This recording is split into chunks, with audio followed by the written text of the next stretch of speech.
Hey, Captain Logos here, preacher at large, teaching the word and inspiring 3 minutes at a time. Hey, I was reading in Luke today.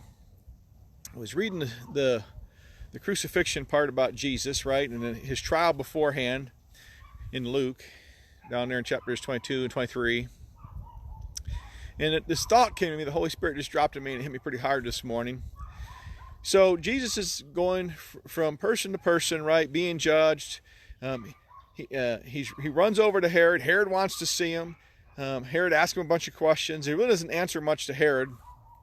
Herod was just looking for a sign anyways.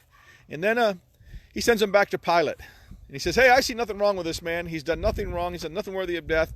Send him back, scourge him, and send him on his way.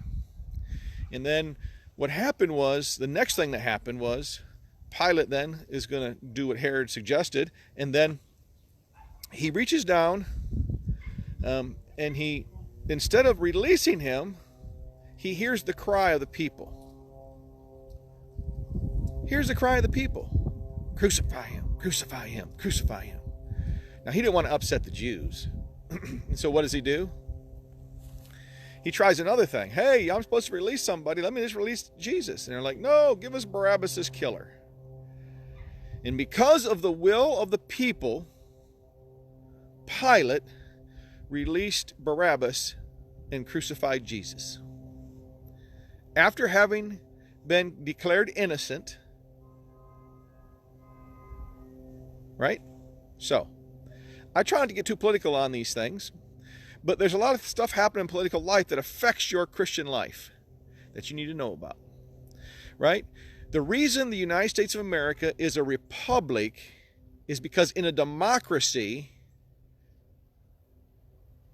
the majority rules. In a republic, you have certain rights that cannot be violated. You cannot just be seized. Your property cannot just be taken. There has to be a reason. There has to be a legal reason. There has to be this whole thing you go through. But in a democracy,